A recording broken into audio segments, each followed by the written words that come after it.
banyak banget ya, jadi takut deh. Maksudnya banyak sekitar kita ini kita harus menolongnya gimana, pencegahannya gimana dong supaya nggak sampai ya apalagi sampai depresi berat tadi gimana? Betul. Jadi yang pertama itu tadi ya, sebenarnya dukungan sosial itu sangat penting, kepedulian kita terhadap orang-orang yang ada di sekitar kita. Kayak tadi, sebenarnya stresor itu kan nggak mungkin manusia itu hidup tanpa stresor ya, tekanan itu mesti ada. Baik itu tadi Mbak Sumi, baik itu anak-anak, kemudian remaja, orang dewasa, lansia, tekanan itu selalu ada. Dan kita nggak bisa meniadakan tekanan, kecemasan, stres gitu. Cuman yang bisa dilakukan untuk mencegahnya gimana? Yang pertama sebenarnya memang depresi itu terjadi karena faktor multifaktor nih, bukan hanya karena satu faktor aja, tapi karena faktor bio, psiko, sosio, religi dan kultural. Bio itu biologis nih, jadi cara kita mencegah depresi harus kita jaga kesehatan secara biologis, secara fisik kita. Antara lain betul, makan yang bergizi itu penting juga loh. Makan yang bergizi, hidup sehat, olahraga. Jadi kayak sekedar kita cuma mandi teratur, bangun pagi, kemudian membangun ya. Betul, itu gitu ya. Itu ritme ritual kita yang kita cinta sama diri kita sendiri, peduli sama diri kita, sehingga itu merupakan fondasi kesehatan mental Mbak Sumi. Jadi makan yang bergizi, olahraga, kemudian juga melakukan kalau sekarang misalnya self love ya, cinta sama diri kita sendiri, peduli sama diri kita sendiri, cinta sama diri, peduli sama diri kita agar diri kita sehat. Termasuk olahraga loh, sebenarnya saat kita rajin berolahraga itu kita meningkatkan endorfin diri kita sendiri. Jadi ada zat-zat yang membuat kita sehat, bahagia, tekanan mental kita bagus. Itu secara biologis ya, kayak teori kita harus hidup seimbang gitu. Jadi termasuk istirahat yang cukup, berhubungan dengan baik dengan orang-orang, kasih waktu jeda, itu faktor biologis. Yang kedua adalah faktor psikologis, di mana kita harus mengenal emosi kita.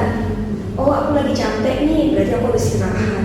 Aku lagi marah boleh sih, tapi aku harus bisa kontrol amarah. Jadi mengenal emosi dan mampu mengontrol emosi kita. Jadi kalau kita lagi sedih boleh nggak sih? Boleh aja. Kalau kita lagi sebel boleh nggak? Boleh. Kita lagi marah boleh, senang boleh, tapi kita harus bisa mengontrol emosi kita. Emosi itu bukan untuk ditiadakan, bukan kemudian ini kayak robot yang nggak punya emosi, enggak. Tapi kita harus kenal dan bisa mengelola emosi kita. Gitu. Kalau kita misalnya lagi marah sama orang lain, boleh nggak kita marahin orang itu? Maksudnya yang meluapkan seperti kayak gitu. Ya walaupun nanti kan kadang kita juga gimana ya, nyesel gitu ya, kasihan orang tadi dibentak atau gimana itu. Ya itu namanya kita belum bisa kontrol emosi. Belum bisa ya, belum bisa mengontrol. Betul. Jadi emosi marah boleh, tapi harus bisa mengontrol emosi tersebut. Jadi emosi itu bukan hanya marah. Emosi itu ada senang, sedih, jijik, bahagia, takut, itu namanya macam-macam emosi. Emosi marah itu boleh, tapi bagaimana kita mengontrol emosi tersebut. Jadi misalnya prinsip marah ada dua, tidak boleh menyakiti diri sendiri, tidak boleh menyakiti orang lain. Termasuk verbal nih, misalnya marah-marah, mureh-mureh gitu, itu nggak boleh. Kita gimana dong? Cuma saya itu gimana? Jadi kalau kita lagi marah, paling nggak kita harus menenangkan diri kita sendiri dulu. Ya oke, aku lagi marah nih, sebentar aku tarik nafas dulu. Tarik nafas, kita tenang, kemudian kita baru memikirkan apa yang harus saya lakukan saat marah itu. Jadi misalnya saya marah karena ada orang yang nginjek kaki saya dengan sengaja, cek gitu. Oke, kaki saya diinjak, saya bisa menenangkan diri dulu. Saya tanya, kok nginjek kaki saya kenapa? Gitu. Jadi saya menunjukkan rasa marah saya, tapi dengan saya bertanya dulu, konfirmasi. Kok dia mana tahu mas nggak diinjak? Oke, itu nggak benar loh, saya ganti ya. Gitu. Atau artinya gini, kita memilih respon yang tepat terhadap emosi kita. Gitu. Jadi nggak langsung ada aksi yang nyebelin, dia marah sama kita ganti marah, nggak gitu. Nanti nyesel kayak tadi kan, jadi begitu nyesel sedih lagi, masuk ke sedih, depresi nanti. Jadi ada aksi, dipikirkan dulu respon apa yang akan kita berikan Jadi bukan hanya aksi dan reaksi, tapi ada aksi, kemudian kita pikirkan dulu, kemudian respon yang mau kita berikan. Karena pada saat kita lagi marah, tadi Mbak Sumi dan sahabat Ram, yang berkobar-kobar di otak kita itu adalah bagian si pusat emosi atau sistem limbik atau sisi amigdalanya. Maka bagian perencanaan, tanggung jawab, sebab akibat, prefrontal cortex kita tuh nggak bekerja dengan baik. Jadi kadang kita bisa melakukan tindakan yang akan kita sesali di kemudian hari. Gitu. Jadi tenangkan dulu, biarkan otak kita yang bagian pemikir itu yang berpikir apa yang harus aku lakukan dengan emosi ini. Bukan berarti kita nggak boleh melakukan respon terhadap hal yang nggak menyenangkan sama kita, nggak boleh. Tapi lakukan itu dengan kesadaran. Jadi kita tahu bahwa saya melakukan itu dengan sadar. Gitu. Itu yang emosi tadi ya. Jadi kan pencegahannya ada bio, psiko, sosio. Tadi belum selesai Mas ya. Betul. Tadi biologis, kemudian psikologis. Tadi bagaimana kita kenal emosi, kita mengelola emosi. Kemudian bagaimana kita beradaptasi dengan tekanan, bagaimana kita kemudian bangkit setelah kita mengalami hal yang tidak nyaman, jadi bisa mengambil pembelajaran. Jadi istilahnya sekarang itu resiliensi daya lenting. Kalau kita habis tertekan, harusnya kayak boleh itu dipantulin ke bawah, bukan dia diem tapi bisa melenting ke atas, namanya daya lenting atau resiliensi. Itu bagian psikologisnya. Kemudian sosio itu sosiologis atau lingkungan sekitar kita.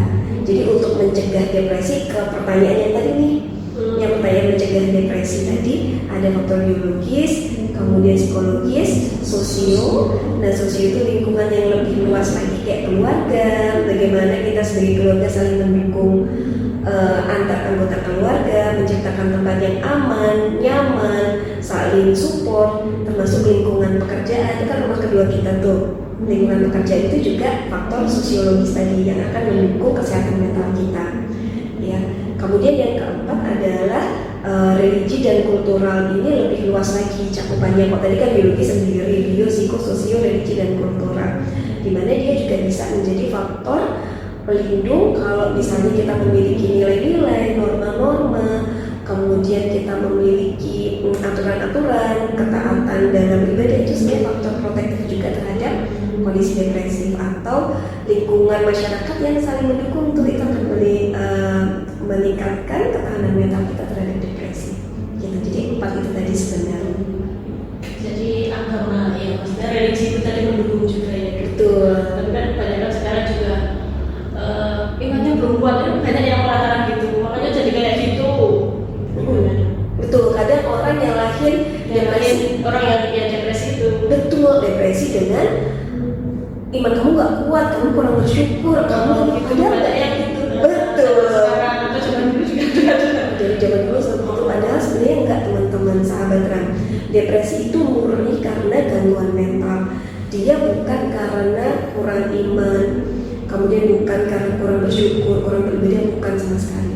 Jadi karena murni dia gangguan kesehatan mental. Memang bahwa saat kita memiliki rasa bersyukur, keimanan yang kuat itu adalah faktor protektif. Tapi bukan berarti saat dia terjadi gangguan itu berarti dia kurang beriman. Enggak. Itu kayak misalnya kita saat kita pakai payung saat hujan biar nggak pilek. Saat seseorang pilek bukan berarti gara-gara dia nggak pakai payung gitu. Jadi bisa juga ya kita karena depresi itu terjadi karena banyak faktor. Karena imunnya turun. Betul. Sendiri nggak cuma dari satu faktor gitu. Ya betul. Jadi sekali lagi sahabat Ram, depresi itu bukan karena kurang iman, kurang bersyukur, lemah mental, bukan sama sekali.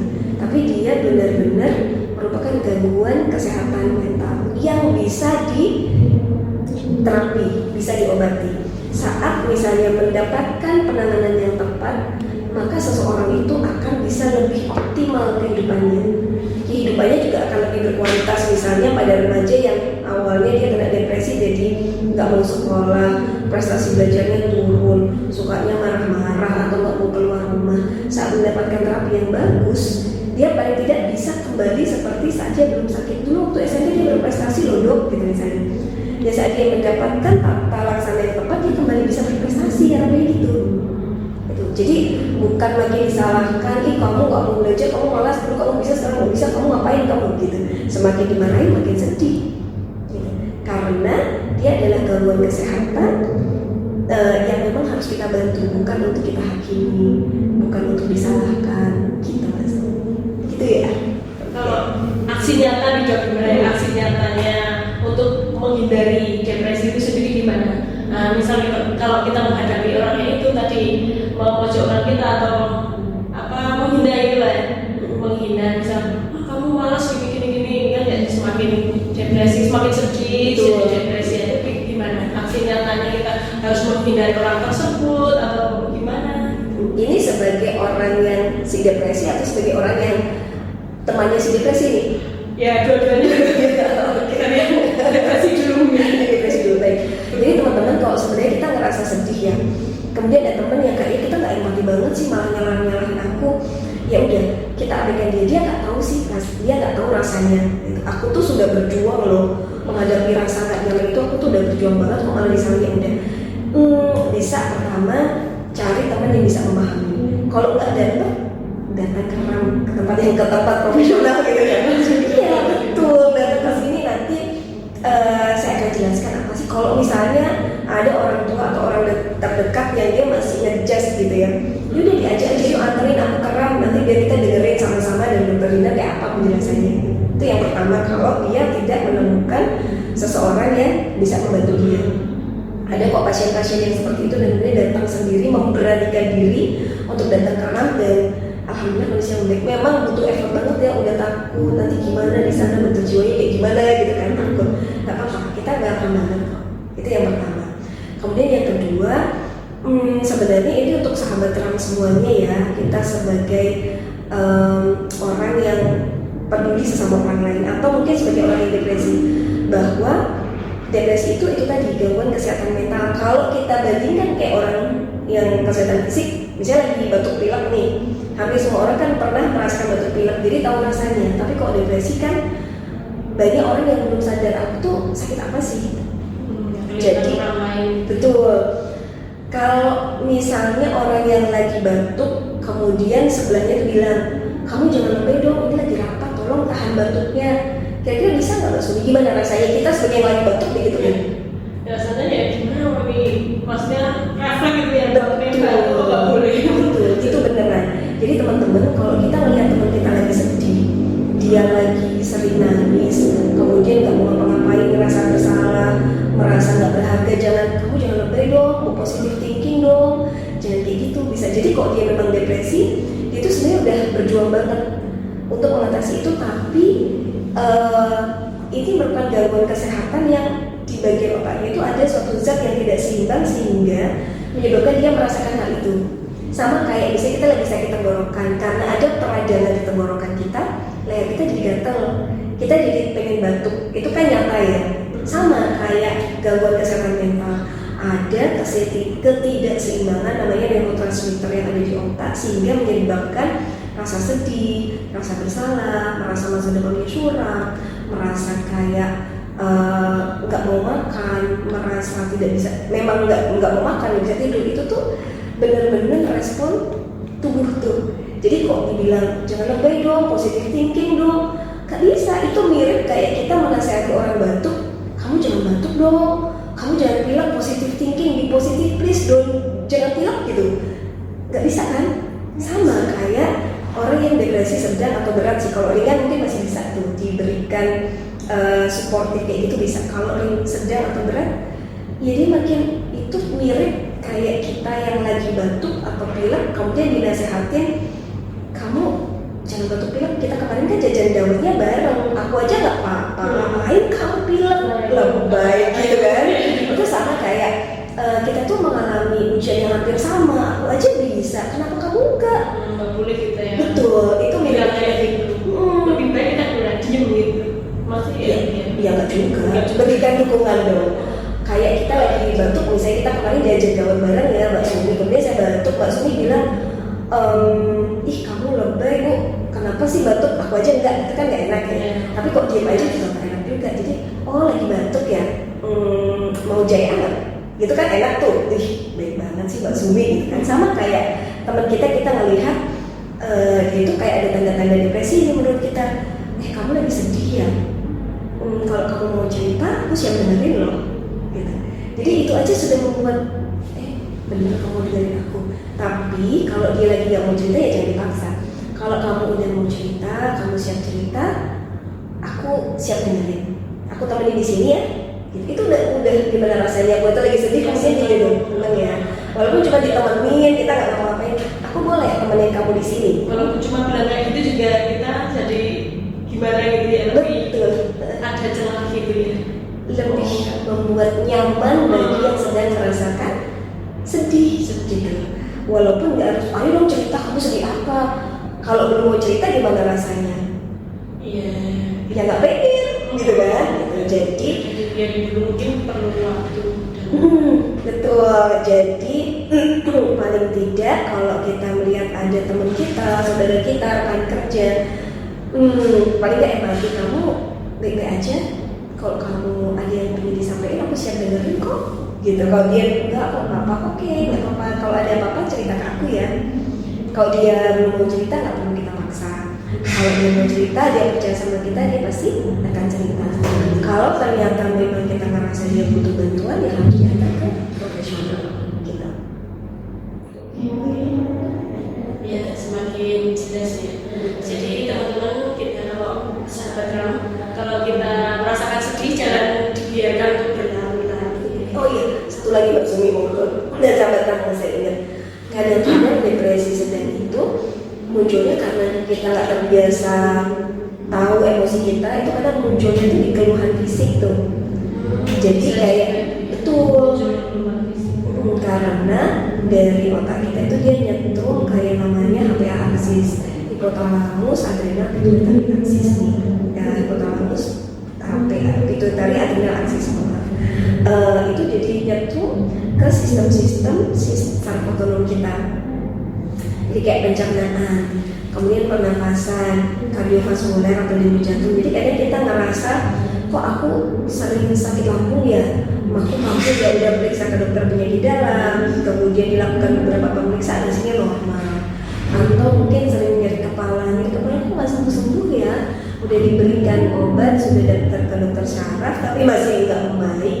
Atau mungkin aku kok sering berdebar-debar ya, nggak enak, dada terasa apek, kemudian nafas pendek-pendek, sesek, bisa jadi loh. Kalau hasil pemeriksaan dokter penyakit dalam, dokter paru, dokter jantung, dokter saraf atau yang lain, atau dokter IGD di puskesmas atau dimanapun bagus semua, sudah diberikan obat masih kembali lagi, membaik, datang lagi, bisa jadi sebenarnya itu adalah kondisi depresi yang munculnya ke keluhan somatis atau keluhan fisik. Betul, ada hubungannya dalam tubuh sampai psikologis sampai ya mental itu tadi. Betul, karena fisik dan psikis itu satu rangkaian yang saling mempengaruhi. Saat kita sehat, mood kita bagus. Saat mood kita nggak bagus, badan kita juga lebih mudah terkena sakit. Gitu.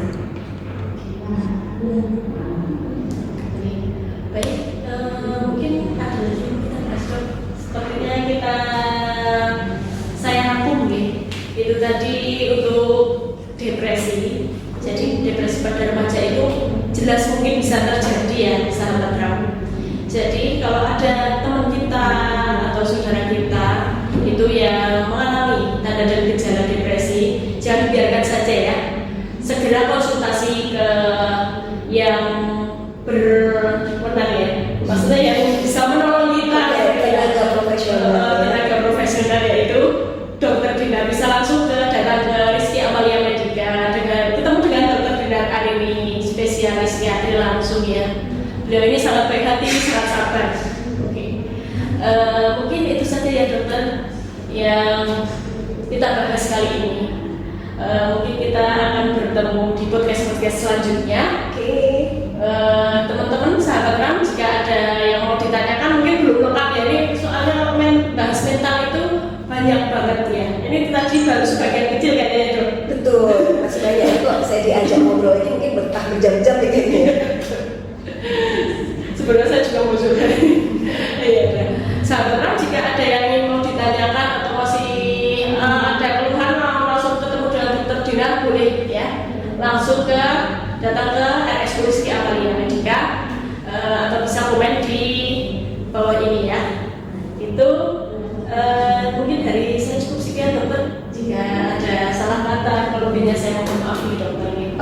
Sama-sama. Terima kasih Mbak Sumi, terima kasih ya sahabat Ram semuanya. Saya tunggu, semoga sehat selalu. Terima kasih atas waktunya dokter. Kita jumpa lagi di podcast selanjutnya ya. Oke. Dadah sahabat